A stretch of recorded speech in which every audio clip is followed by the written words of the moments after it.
Live from New York City, this is Girl Group Studios, and I'm your host, Quanie. You are locked in into the pulse of music. On deck today, we're going to talk about it all. The Tonys, the BET Awards that just happened, A-Marie and her tiny desk. Then we're diving deep into the question, is this the worst Billboard chart ever?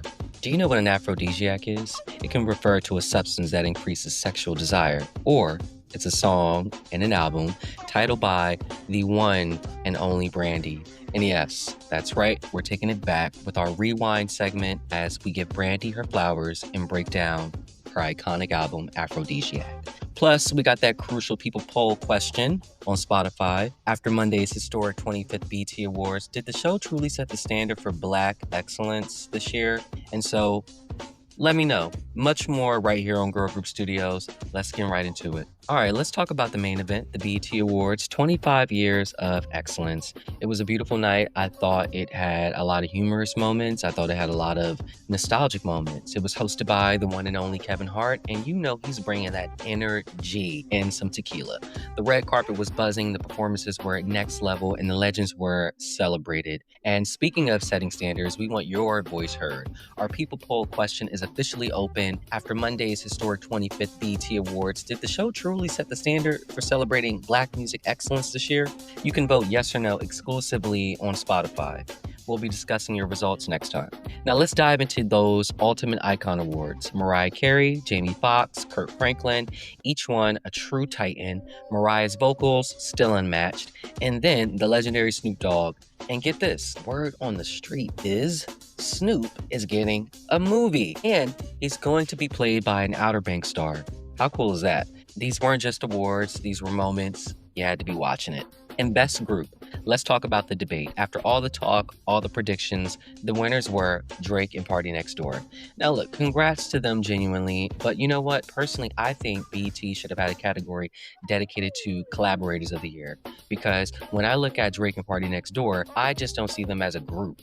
Do you? They're brilliant collaborators, no doubt, but a group, that's a different lane. Anyway, congrats to them and to Flo holding it down for the girl groups, representing that next wave. Their presence alone was a statement. And a big shout out to Common and Pete Rock, who not only were nominated for Best Group, but also took home the Dr. Bobby Jones Best Gospel Inspirational Award for A God There Is. Incredible. Let's talk about some standouts. Ashanti opened the show with the medley that set the tone right. We also saw performances from Jim Jones and T.I. And T.I., it was so good to see him.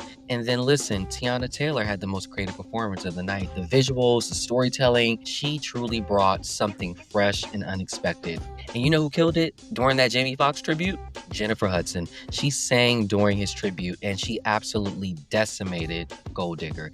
I truly have never heard it before. She brought the spirit. And then there was A-Marie, who had a big week and delivered a performance of her hit One Thing. Now that's how you do it. And speaking of A-Marie, we talked about her tiny desk. In the intro, it went viral. And vocally, she caught a lot of flack. My view, less was definitely needed in that situation. I think a nice little guitar, she could have just vibed to it. But, you know, it is what it is. Sometimes true artistry is knowing when to let the song breathe. And the stage design, they pulled all the stops out. The budget was budgeting. It was designed like 106 in Park, and they kept bringing back the host of 106 in Park throughout the show. That was pure nostalgia, taking us back to the good old days. Speaking of nostalgia, Keisha Cole performed, and I was a huge Keisha Cole fan in high school, so that part of the show was perfect. And can you believe Maya made her BET debut with Case of X? Such an iconic song. But the moment that really got me, Free joined the show. No AJ, but it's all good. It was a little emotional. It was very nostalgic. And she introduced B2K. And listen, my very first concert was Bow Wow, Little Bow Wow. And B2K were the opener back in 2001, right here in New York City at Hammerstein Ballroom. So when B2K performed it, I was like, wow. And Bow Wow performed. It took me back. So many throwbacks, y'all. Can we talk about how the opener for the first BT Awards ever was a girl group? Destiny's Child with Bootylicious. Full circle moment, right? Also, congrats to Summer Walker, who snagged the BT Her Award for Heart of a Woman. Absolutely deserved. And 2 Chainz, not only did he premiere a super cool video, but his energy on stage was just genuinely gracious. He's such a cool guy, plain and simple. And speaking of making a statement on the BET red carpet, let's talk about Ryan Destiny and the absolutely stunning move she pulled with Law Roach wearing Loewe. That wasn't just a look, that was a winner. A masterclass in fashion as art and a powerful nod to a creative genius. The fact that it's one of Jonathan Anderson's last designs for the house before his next chapter, that makes it even more a piece of history. This is how you really dominate a red carpet, with intention, style, with a story. That's the kind of high impact fashion moment we live for. So Ryan, you were best dressed. Hey, don't forget to hit that Spotify People poll. Did the BET Awards hit the mark this year? Yes or no? I want to know. From the vibrant energy of the BET Awards, let's pivot a little bit to the elegance and the raw talent we saw at the Tonys. And listen, I'll be honest, I really enjoyed the Tonys this year. I enjoy it, pretty much every year. But, I caught a few plays myself this year, like Gypsy with the incredible Audra McDonald and Sunset Boulevard with Nicole Scherzinger. And let me tell you, Broadway is the real show business. No joking over there. 8 shows a week, that's dedication. The talent up on that stage at the Tonys was just unreal, and it clearly resonated because it was their most watched show since 2019. And we're talking vocal powerhouses. Adam Lambert, for example, just sang down a little bit with an impromptu performance, and you could feel the force through the screen. And Cynthia Erivo absolutely killed her hosting duties. She sang down too. Her voice is just truly an instrument. And then there's Nicole Scherzinger from the Pussycat Dolls, just ethereal. Her stage presence, her vocals, she commands the stage, and it's just very Broadway. It's funny seeing her up there. It reminded me of seeing Gypsy and Sunset Boulevard with Nicole.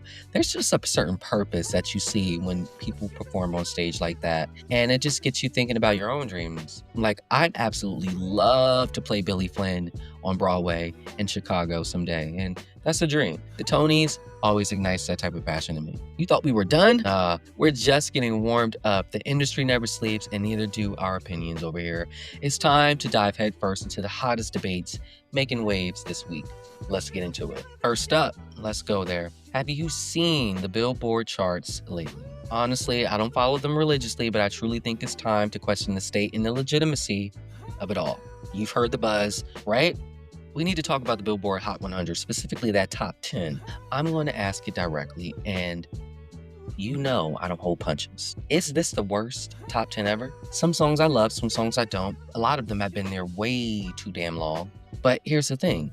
I don't even know the number 1 song in the country. I mean, I do, but I don't know it. And I truly believe the number 1 song in the country, everybody should know it. So what do you think? I got some strong feelings about it, and we're breaking it down. And our final hot topic this episode, we're diving into some massive film news. Jonathan Davis from Outer Banks is set to star as the hip-hop artist Snoop Dogg, Uncle Snoop. I feel like Uncle Snoop would just be like, hey, yo, nephew, let me pull you to the side real quick. I'm loving this. It's coming from Universal Pictures, directed by Craig Brewer, and Snoop Dogg is producing it. It's falling under Death Row Pictures as well, and Universal has a reputation for doing films like 8 Mile, NWA Straight Outta Compton, And the story is going to be a biopic. It's going to follow Calvin Broder's journey from his laid-back delivery at Death Row Records to becoming a global icon seen everywhere from Martha Stewart's kitchen to the Paris Olympics. This is a must-watch. I will be tuned in, and a major move for hip-hop, I would say.